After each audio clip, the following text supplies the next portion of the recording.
సినిమాలోకి వెళ్ళి మళ్ళీ వచ్చి భారత రాజ్యాంగం ఇచ్చినటువంటి అవకాశాలతోటి ఒక లాయర్గా చదువుకొని ఒక ఎమ్మెల్యేగా అయ్యి మళ్ళీ చదువుకుంటూ ఒక ఎంఏ చేసుకొని పిహెచ్డి చేసి ఎల్ఎల్ఎం చేసి మినిస్టర్గా ఈరోజు ఇక్కడ నిలబడ్డా అంటే అంబేద్కర్ గారు రచించినటువంటి భారత రాజ్యాంగం, ఆనాటి భారతదేశ మొదటి ప్రధానిగా ఈ యొక్క రాజ్యాంగాన్ని పార్లమెంట్లో ప్రవేశపెట్టి చట్టబద్ధం చేసినటువంటి నెహ్రూ గారు.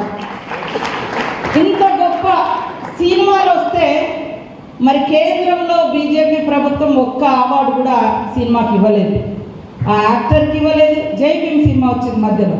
అంటే ఒక్క మామూలు మహిళ భర్త దొంగతనం పేరుతోటి ఒక ఉన్నత వర్గాలు కేసు పెట్టి ఇబ్బందుల పాలు చేస్తే చేతిలో సంఖలో బిడ్డ కడుపులో మరి రూపం పోసుకునేటువంటి బిడ్డ యొక్క సినిమాను అద్భుతంగా మన ముందుకు తీసుకొచ్చింది.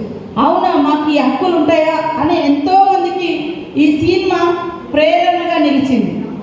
కానీ అలాంటి సినిమాను ప్రోత్సహించలేదు, అలాంటి వాళ్ళకి అవార్డులు రాలే జై భీమ్ సినిమా లాంటి వాటికి.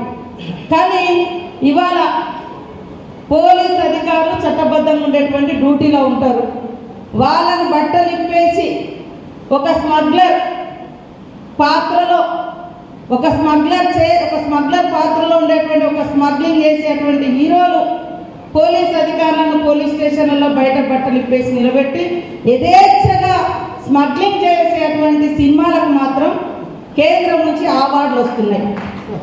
ఏంది ఇలాంటిదేనా మీరు ప్రోత్సహించేది? ఏ సినిమాలను మేము గౌరవిస్తాం, సినిమాలో ఒక ఎంటర్టైన్మెంట్ పబ్లిక్ ఉంటుంది, కానీ పబ్లిక్ ఎలాంటి మెసేజ్ ఇస్తారు?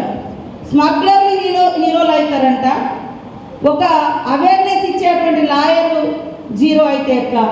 ఒకవేళ అక్కడ స్మగ్లింగ్ జరుగుతున్నప్పుడు దాన్ని కట్టడి చేసేటువంటి పోలీస్ అధికారి జీరో ఎట్లా అవుతాడు? ఇది సమాజం ఆలోచించాలి.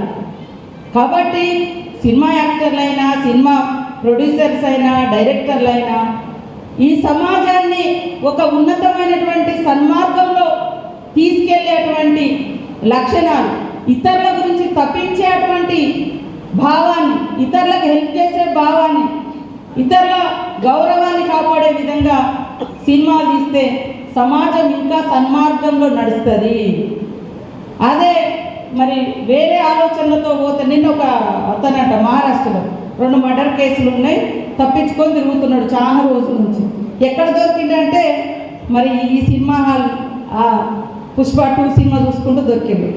అంటే వాళ్లకు అది ఏ రకమైన ఇంకా నేరాలు పెరగడానికి కూడా ఒక మెసేజ్ పోయే అటువంటి అవకాశాలు ఉంటాయి.